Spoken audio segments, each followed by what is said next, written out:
Hey folks, today I thought I'd do a video on confidence because it's such an important part of performance, but also well being as well. For individuals, let's start off with the well being part. For individuals who do not have confidence, their well being is absolutely impacted. Typically, we see a correlation between confidence and self esteem and well being. So, for people who are lacking in self esteem, typically what ends up happening is there's a number of reasons for it. And it could be anything, but we find that there are things in their life that are not going well. And as a result, their confidence has dropped, and that also impacts well-being. So it's not necessarily a causation, but there's a direct correlation as well. So if you're yourself are struggling with confidence, or you see other people struggling with confidence, there might be a correlation between how they feel about other things in their life, whether things are not going well in their life. But there is, I'm just going to say, real evidence to show that confidence, self esteem, and well being are very tightly connected. On the performance side, confidence is very, very important. In fact, it's shown to be roughly about 20%, make up close to 20% of the factors or the importance factors for performance. So, what does that mean? That means that it is a big chunk, one fifth of your level of performance. So for individuals who are not feeling confident, their performance is going to drop. And it, even though some of you might say, hey, look, it's only 20%, that's not very much, but it is one of the most important 20%. It's like when you're growing grass or you're putting out a new lawn or overseeding or whatever that looks like. One of the most important factors is sun. Now, sun might be a single factor of many that are involved in growing that type of grass, but it is one of the most important factors. If that grass seed doesn't get sun, it's not going to grow. And the same thing happens for a person's performance. If you don't have the level of confidence that you need, then your performance is going to struggle because it is that important. But I want to focus more on team confidence, not just individual confidence here today, because team confidence is critical as well. Because you, as a CEO, as a leader, are depending on other people and their own confidence to get things done. As a CEO, one of the most important things that you can do for your performance is to ensure that you have effective teams or an effective team. And that not only applies to business, this also applies to your personal life as well. If your team at home, aka family, is not working out well, then you need to fix that. And part of that could be the confidence. And I'm going to talk about team confidence here in particular. First of all, there's three different levels or layers of confidence. There's confidence at the individual level. So the confidence that individuals on your team have in themselves. So that's the first layer, right? The second layer is the confidence that team members have in each other. So if it's your team at home, it's perhaps your spouse having confidence in you, you having confidence in your spouse, or you having confidence in your kids, or your kids having confidence in you and your spouse. So there's a number of different factors there. So the individual one, you having confidence in yourself, is pretty simple and self-explanatory. How much confidence you have in yourself. But the next one, in terms of how much confidence does each team member have in each other, is a lot more convoluted because now it's a whole matrix. Now it's confidence. There's a number of different connections. So if you have 10 different people on your team, there's multiple different things that you need to pay attention to. So person A, in terms of their confidence in person B, but also person C and D. And then if you're taking a look at person B, their confidence in person A and C and D, it's a large number of connections when it comes to confidence. So this just means that we have our work cut out for us to determine how each of our team members feel or have confidence in each other. And then the third layer is confidence in the overall team. And that is how the individuals feel about the overall team. So you could have 10 people on your team all together, and they may have confidence in themselves and they may have confidence in each other, but they may not have confidence in the team as a whole in terms of how the team operates or performs. And that is even more important than the sum of the individual confidences, I'm just going to say. So what does that mean? That means as a leader, if you want to perform better, you got to have an effective team, and that team needs to have confidence. And it's not just the individual confidence, it's a confidence in the team. So we need to step up and do things to help individuals build the confidence for the team, not just themselves. I see a lot of leaders struggling with this because they're trying to help individuals build the confidence in themselves and they miss out on the whole team aspect. And that is even more critical. But let's step back a little bit here. Before the team can have confidence, there's a number of prerequisites to get to that level of confidence. First of all, you need to have clarity. Then you also need to have the competency. And then you need to have the control in place. And then confidence actually sits on top of that. There's actually one level above confidence. There's actually two, I should say. There's two levels above confidence. One is certainty.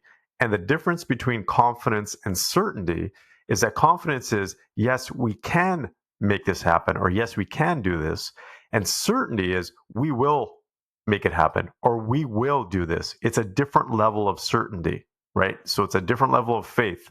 It's a different level. I'm going to say confidence on steroids is what leads to certainty. And then above certainty is what we call calmness. And that's where your team is, it's almost like martial arts or like the Navy SEALs. They're in extreme situations, extreme stressful situations or challenging situations, but they're completely in flow. And that's the highest level. But we're going to focus on the confidence level because that's a basic level that you need to have your team operate at. So as I mentioned, first of all, you need to have clarity, which is clear goals and direction. And everybody on the team needs to understand what the direction is and what the goals are. And they need to be in sync for that. The second level is competency. And competency means that if you are looking to achieve something, the people on the team need to have the competency levels to achieve it.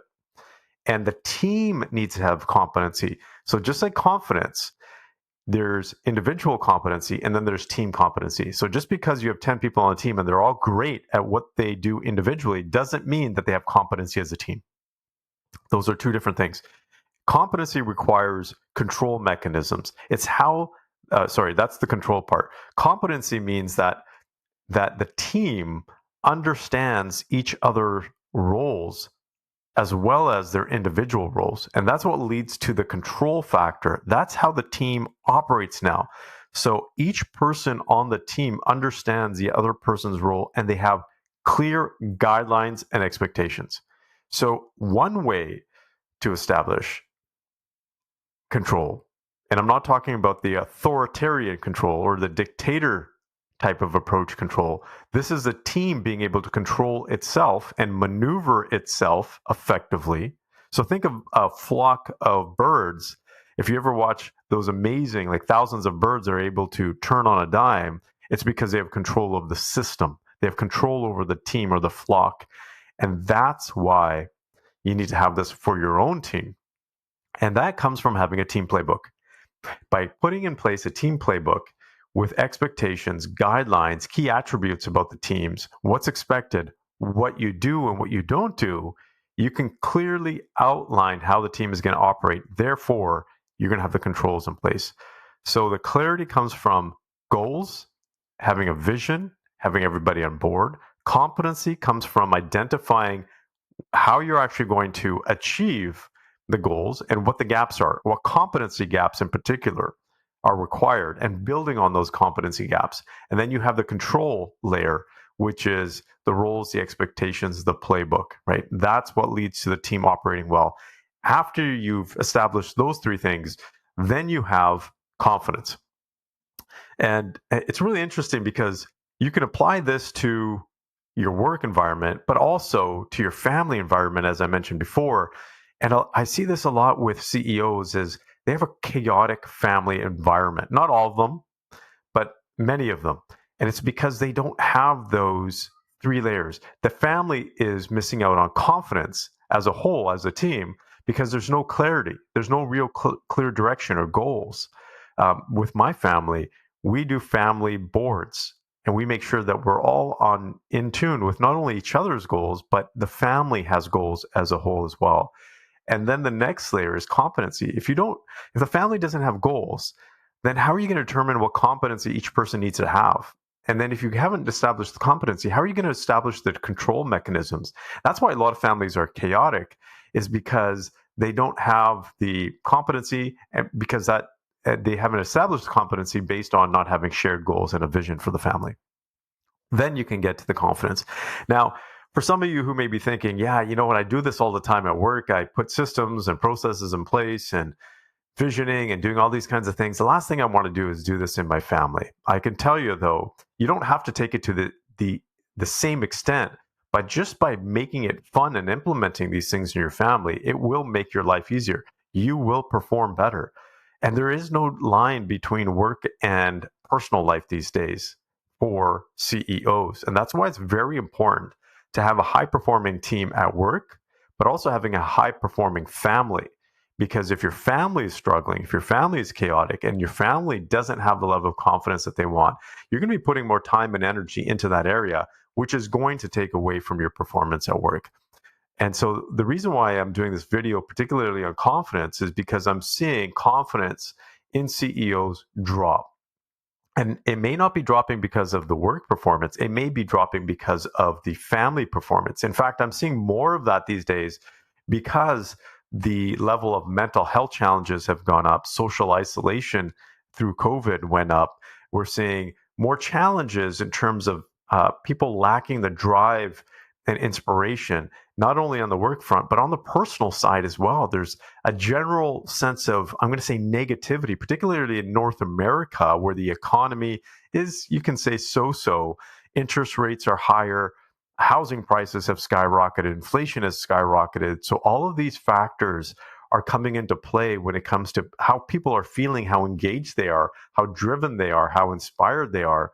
And if they're not inspired as much, that absolutely impacts your confidence. So there's a direct correlation between that as well. If you're feeling that you're not inspired, you're also not going to be feeling as confident as well. So confidence is very critical for performance. Confidence is very critical for well-being, and it applies to both your professional life but also your personal life. If you focus on building confidence in both areas, wow, let's watch how your performance and your well-being actually skyrockets, as well as the people on your team and the people in your family.